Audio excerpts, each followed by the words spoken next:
Sir మరి ఏంటి ద్వారంపూడి గ్రంథి అంటే పవన్ కళ్యాణ్ గారు ప్రత్యేకంగా ప్రస్తావించే పేర్లు ఈ రెండు, అందువల్ల తీసుకోవాల్సి వచ్చింది. వీళ్ళిద్దరు రాజకీయ భవిష్యత్తు ఇంకా అంటే ఒకటి భీమవరంలోనేమో ఆయన పోటీ చేశారు కాబట్టి అప్పుడు ఆ ప్రస్తావన అది వస్తూ ఉండేది. రెండోది కులం అనేది కూడా అక్కడ ఒక ప్రధాన అంశం, కేవలం కులం చూడకూడదు అని చెప్తుండేవాళ్ళు. తర్వాత తెలుగుదేశం నుంచి వచ్చిన ఆయన జనసేనలో చేరి బహుశా ఆయన ఇప్పుడు విజయం సాధించారు కదా.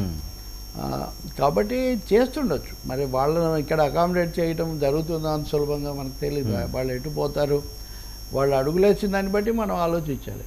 ఇంకా పుట్టినరోజులు పవన్ కళ్యాణ్ ఎక్కడున్నారో, ఎక్కడున్నా కానీ క్షేమంగానూ ఆయన హాయిగా ఉండాలని ప్రజలందరూ కూడా కోరుకుంటారు. కావాలంటే పవన్ కళ్యాణ్కి అలవాటు ఉంది కదా. పుట్టినరోజు పవన్ కళ్యాణ్ కాదండి, ద్వారంపూడిది.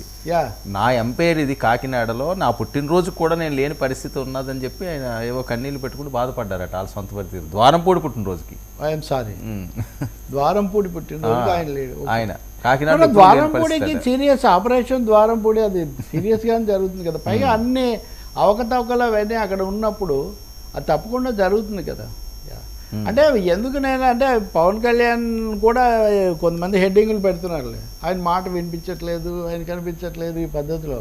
అందరు రోజు వచ్చి ఎందుకు కనిపిస్తారండి? ఆయన గ్రౌండ్ వర్క్ చేస్తారు, ఆయన వర్క్ ఆయన చేసుకుంటాడు, ఆయన అధ్యయనం ఆయన చేస్తారు. అంతేకాని నిజమే పవన్ కళ్యాణ్ పుట్టినరోజు అంటే చాలా అంగరంగ ఇదిగా జరుగుతుంది కదా. 3 రోజుల ముందు నుంచి స్పెషల్ ఇవన్నీ కూడా పెట్టి. ఐ డోంట్ నో, ద్వారంపూడికి కూడా రాజకీయ నాయకుడిగా ఆయన తన పరిస్థితిని నేరుగా వచ్చి చెప్పొచ్చు. మిగతా వాళ్ళగా ఆయన కూడా కోర్టులో ముందస్తు తెచ్చుకోవచ్చు. మరి ఆ తెచ్చుకోలేని పరిస్థితులు ఆయనకు ఉన్నాయేమో మనకు తెలియదు. We have to see what happens. Sir నెల కాబోతుంది పాలన వచ్చి, అధికార ప్రతిపక్షాల మధ్య సజావుగా సాగుతుందా? ఇక అసెంబ్లీ సెషన్స్ కూడా మొదలైపోతున్నాయి. ఈ వర్షాకాల సమావేశాలు అనొచ్చా? వర్షాకాల సమావేశాలు అనేవి అవును. పైగా ఇప్పుడు ప్రారంభ సమావేశాలు కదా. అధికార ప్రతిపక్షాలు అంటే ప్రతిపక్షము చాలా తక్కువగా ఉంది. ఉన్నదాన్ని వాళ్ళు వస్తారా లేదా ఈ ప్రశ్నలన్నీ కూడా చాలా ఉన్నాయి. పయ్యావుల కేశవ్ కూడా ఆర్థిక మంత్రి ఇందాక చెప్తున్నారు, ఆయన సభా వ్యవహారాల మంత్రి కూడా అవన్నీ సిద్ధం చేస్తున్నారు. చూద్దాం మరి ఎంత తీవ్రంగా తీసుకుంటారు అన్నది ఒకటి. మొదటి సమావేశాలు సజావుగానే అయ్యాయి, ప్రమాణాలు అంతవరకు బయట చర్చ జరుగుతుంది. కానీ బహుశా నేను అనుకోవడం ఒక తీవ్ర ఘర్షణ అట్లాంటివి చేసేటంత పరిస్థితి వైసీపీకి ఉండకపోవచ్చు. మొదటి సమావేశాలు ఎక్కువ భాగం తెలుగుదేశం జనసేన వాళ్ళు భావించినట్టే జరగవచ్చు. వైసీపీ ఏదో పేరుతో రాకుండా పోయే ఛాన్స్ చాలా ఎక్కువ, వస్తే చాలా మంచిది.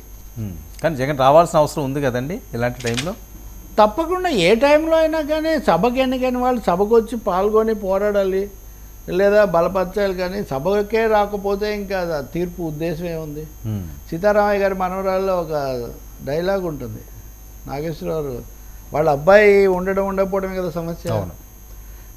నేను చెప్పిన మాట వినలేదని వాడికి శిక్ష వేస్తే వాడు అమెరికాకే వెళ్ళిపోయాడు, ఇక నేను వేసిన శిక్షకు విలువేముంది అంటాడు. కాబట్టి శిక్ష లేదా ఓటమి